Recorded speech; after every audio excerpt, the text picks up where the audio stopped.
Hello दोस्तों, मेरा नाम है गोविंद और आज हम अब सीखने वाले हैं अपने सॉल्वर टूल के बारे में कि हम अपने सॉल्वर पैरामीटर का यूज़ कैसे करेंगे। तो दोस्तों, जिस प्रकार से हमने गोल सीक का यूज़ किया था उसी प्रकार से हम इस सॉल्वर का भी यूज़ करते हैं, बशर्ते इसमें अंतर इतना रहता है कि हम उसमें हम एक सेल का यूज़ कर पाते थे। इसमें हम मल्टीपल सेल पे अपना आर्गूमेंट दे सकते हैं। ठीक है दोस्तों, तो शुरू करते हैं अपना सॉल्वर। तो सॉल्वर के लिए सबसे पहले तो हम लेके आते हैं कि सॉल्वर हम लेके कहाँ से आएंगे। वैसे हमें डेटा टैब के अंदर मिलता है, ठीक है, यहाँ पर, लेकिन अभी हमारे इस डेटा टैब के अंदर आपको सॉल्वर कहीं पर भी देखने को नहीं मिलेगा। ठीक है, तो उसको लेके आने के लिए हम क्या करेंगे, अपने फाइल पे क्लिक किया मैंने। फाइल पे क्लिक करने के बाद मैं यहाँ पर सबसे लास्ट में जाऊँगा ऑप्शन पे। मैंने सबसे लास्ट में ऑप्शन पे क्लिक किया और ये डायलॉग बॉक्स हमारे पास ओपन होके आ गया है। अब इस डायलॉग बॉक्स में हमें ऐड इन पे क्लिक करना है। ठीक है, ऐड इन्स यहाँ पे लिखा हुआ है, इस पे मैं क्लिक करूंगा और इस पे क्लिक करने के बाद मुझे सबसे लास्ट में जाना और ऐड इन्स, ठीक है, यहाँ से गो पे मैं क्लिक करूंगा और गो पे क्लिक करने के बाद मुझे यहाँ से इसको लेके आना है। ठीक है, मैं यहाँ से सॉल्वर ऐड पे मैं क्लिक करूंगा और सॉल्वर ऐड पे क्लिक करने के बाद मैंने ओके पे क्लिक किया तो ये हमारा सॉल्वर इस डेटा टैब के अंदर आ जाएगा। ठीक है, अगर हम अब देखेंगे तो यहाँ पर लास्ट में दिया हुआ है सॉल्वर। अब मैं इस सॉल्वर का यूज करके आपको दिखाता हूँ कि हम इस सॉल्वर का यूज करेंगे कैसे।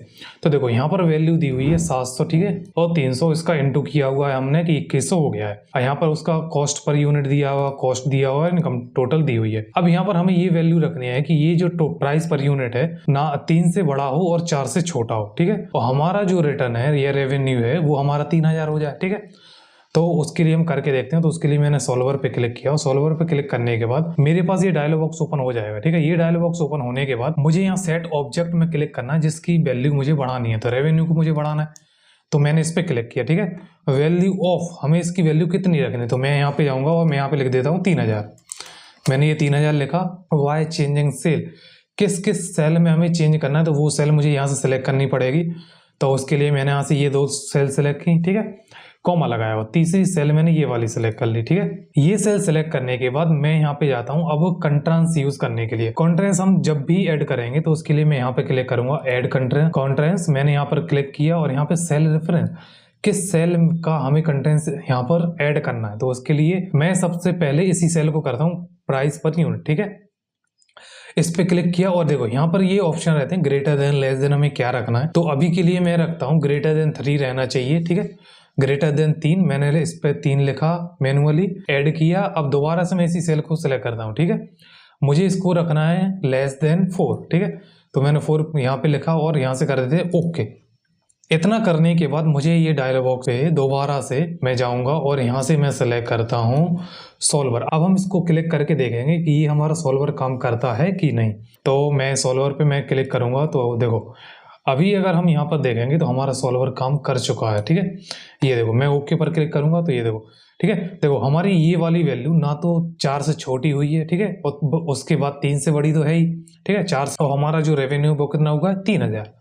ठीक है, अब इसी को मैं एक दूसरे उदाहरण के थ्रू आपको समझाने की कोशिश करता हूँ। जैसे यहाँ पर हमारे पास एक एग्जाम्पल दिया हुआ है और इसमें किसी एक स्टूडेंट ने कुछ पेपर दिए हैं जिसमें इंग्लिश, हिंदी, ये 2 सब्जेक्ट हैं। उसके बाद है एक कंप्यूटर का जिसमें कि उसको नंबर 00 आए हैं, लेकिन हमारे पास यहाँ पर कंटेंट दिया हुआ है जिसमें कि इंग्लिश में उसे पता है कि मेरे 50 ही नंबर आएंगे, इससे ना तो मेरे कम होंगे और ना ही ज्यादा होंगे, और हिंदी में उसके 45, ना तो इससे कम होंगे और ना ही ज्यादा, और हमें उसकी परसेंटेज कितना रखना है, 33। ठीक है, तो मैं कंटेंट्स का यूज करके दिखाता हूँ। तो मैं यहाँ पर रखता हूँ, ठीक है, मैंने 13% पे क्लिक किया और मैंने अपने सॉल्वर पे क्लिक किया। सॉल्वर पे क्लिक करने के बाद मैं जाता हूँ सेट ऑब्जेक्ट में। तो सेट ऑब्जेक्ट में हमारा ये परसेंटेज हो गया। ठीक है, ये परसेंट पे क्लिक किया मैंने, यहाँ पर किया वैल्यू ऑफ, मुझे इसको रखना है 33। मैंने 33 पे क्लिक किया, परसेंटेज का साइन लगाया। ठीक है, वाई चेंजिंग सेल, किन किन सेल में हमें चेंज करना है, तो मेरे पास 2 सेल ये हैं। ठीक है, अब हम यहाँ पर मल्टीपल सेल सेलेक्ट कर सकते हैं। ठीक है, मैंने ये वाली सेल सेलेक्ट की और अब मैं यहाँ पर कंटेंट्स यूज करता हूँ, सेलेक्ट करता हूँ कंटेंट्स। तो मैं यहाँ पर ऐड वाले बटन पे मैंने क्लिक किया, सेल रेफरेंस। तो सेल रेफरेंस में देखो, एक तो हमारे इंग्लिश वाला है तो मैंने इंग्लिश वाले को सिलेक्ट किया। अब जो भी स्टूडेंट है उसको पता है कि उसके इसमें 50 नंबर ही आएंगे, ना तो कम और ना ही ज्यादा, तो मैंने बराबर सेलेक्ट किया और यहाँ पर मैं लिख देता हूँ 50। ऐड पे मैंने क्लिक कर दिया। अब हमारे पास एक सब्जेक्ट और है हिंदी। ठीक है, तो हमने हिंदी को यहाँ से सिलेक्ट किया, उसका सेल रेफरेंस, और उसको इसमें भी पता है कि उसके 50 नंबर ही, ये 45 नंबर ही आएंगे, तो मैंने 45 लिखा और यहाँ से कर देते हैं ओके। ठीक है, इतना करने के बाद मैंने सॉल्वर पे क्लिक किया और अब हम देखते हैं कि हमारा सॉल्वर काम करता है कि नहीं। तो मैंने सॉल्वर पे क्लिक किया और सॉल्वर पे मैं जैसे ही क्लिक करूंगा तो देखो यहाँ पर अगर हम देखेंगे तो हमारा सॉल्वर काम कर चुका है। देखो इंग्लिश और हिंदी में मैं इस पे ओके पर क्लिक करता हूँ, इंग्लिश और हिंदी में उसके देखो 50 नंबर ही आए, ठीक है, मतलब 50 और 45, एक में 50 है और एक में 45। और कंप्यूटर में हमने वो वाली वैल्यू दी नहीं थी जो हमें चाहिए, तो उसमें देखो 42 आए और उसकी परसेंट कितनी हो गई 33। ठीक है दोस्तों, तो इसी तरीके से हम अपने सॉल्वर टूल का यूज करते हैं। ठीक है दोस्तों, तो अभी के लिए इतना ही, मिलते हैं आपसे अगली क्लास में, तब तक के लिए शुक्रिया। और हाँ दोस्तों, अगर आप हमारे YouTube चैनल पर नए हैं तो चैनल को सब्सक्राइब करके ऑल पर क्लिक जरूर कर देना, जिससे कि मैं जब भी कोई ऐसा कंटेंट बनाऊं तो वो सबसे पहले आप तक पहुंच सके।